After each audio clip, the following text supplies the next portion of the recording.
Am I the a-hole for telling my wife that I'm ending our marriage because I found her brother at our house again and said it in front of him?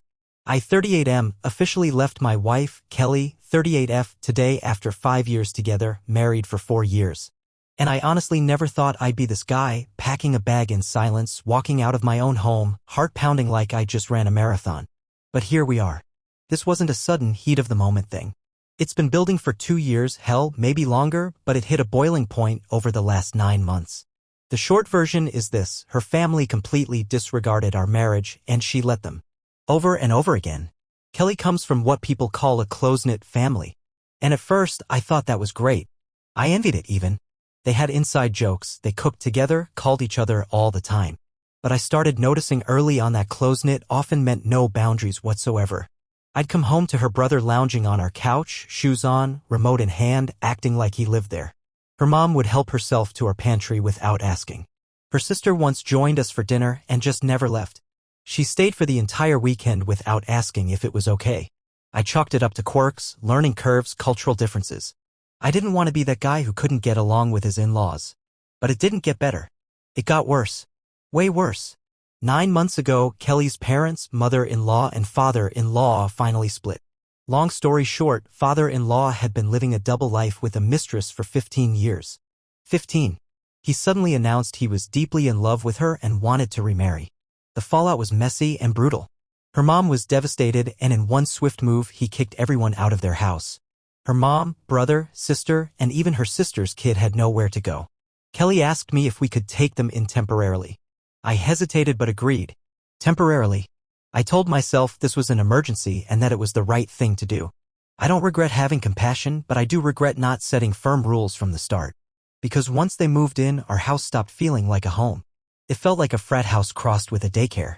Her mom would blast the TV at full volume late into the night. Her brother would use our private bathroom even though the guest one was available. And her sister? She started taking naps on our bed. I'm not exaggerating. I'd come home after a long day and she'd be curled up on my pillows like it was her personal crash pad. One time we had to physically wake her up at 11 p.m. so we could sleep in our own damn bed. It was surreal. 3 months turned into 5. They finally moved out of our house, but the visits never stopped. They would just show up, no call, no warning, just waltz in like it was their weekend retreat. I work long hours and there were days I'd come home and find them sitting on my recliner, which I saved up months to buy, eating my snacks, making small talk with my wife like this was completely normal. Like they lived there. I talked to Kelly again and again and again. I didn't yell, not at first. I explained that I felt like our relationship was suffocating under the weight of her family's constant presence. I told her I needed boundaries. That we needed our space. She'd nod, say she understood, apologize, and then let them in again the next day. Eventually, I lost it. One weekend, her family showed up while I was trying to have a rare day off. I just snapped. I told them firmly in front of Kelly that I was done being a doormat.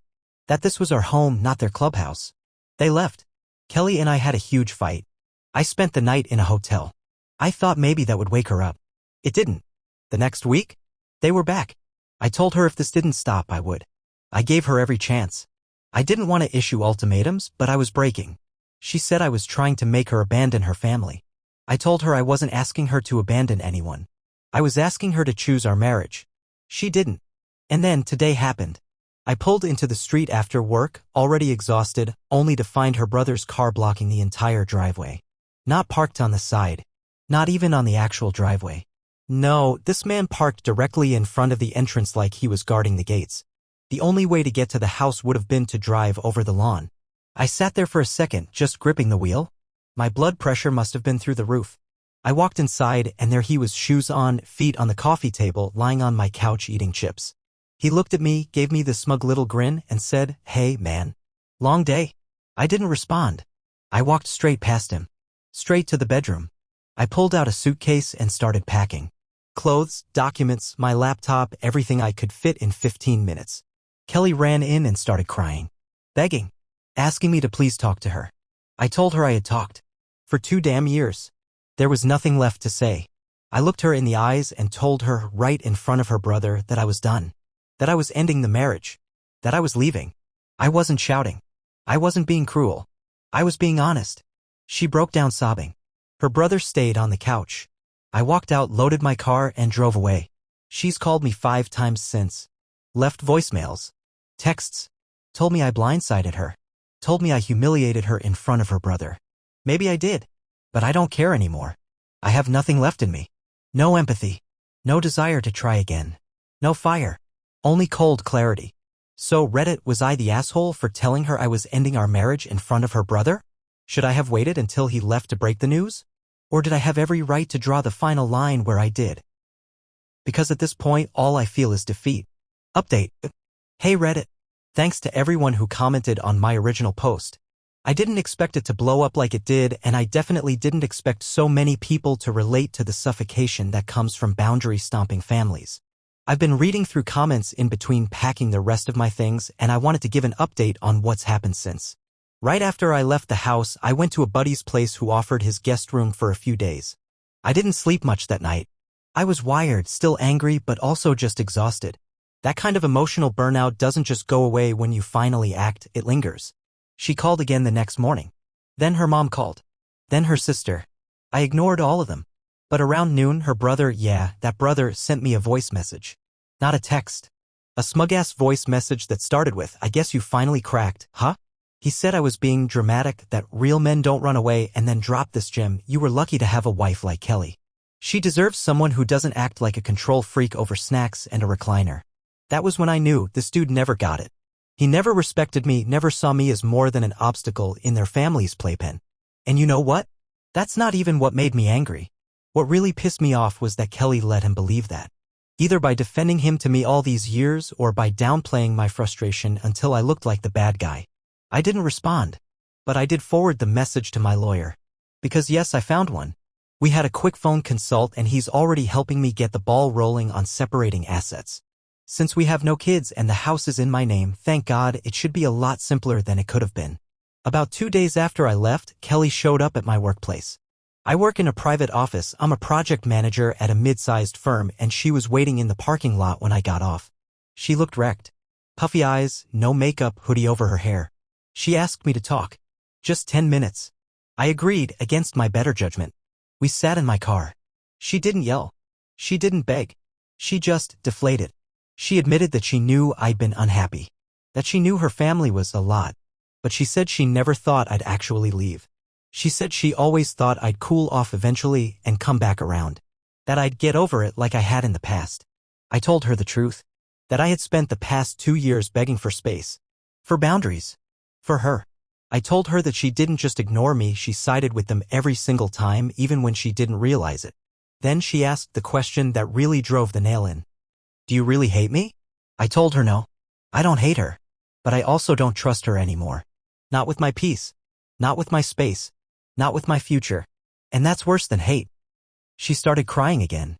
Told me her brother had been scolded after I left. Apparently even her sister told him he went too far this time. Her mom is furious, mostly at me, of course, but apparently the rest of the family is now panicking that I'm going to cut everyone off permanently. Well, that's exactly what I'm doing. After she left that day, she texted me again that night asking if there was any chance of therapy, if we could go to couples counseling before filing. I didn't respond. Instead, I sent her the lawyer's contact info and a message that said, "I loved you. I begged you. I gave you everything I could. Now I'm giving you freedom. I hope you use it better than you used my kindness. It's been a few days now. I've officially signed the papers to begin the divorce process." She hasn't yet, but I know it's coming. Her brother, by the way? He hasn't said anything since that voice message. I think he realized he pushed a little too far this time, even by his standards. I don't care. I've blocked all of them. Her entire family. Gone. It's like cleaning out a moldy house. You don't stop until everything rotten is gone. Some people have told me I was harsh. That I could have waited to tell her after her brother left. That breaking the news in front of him was cold.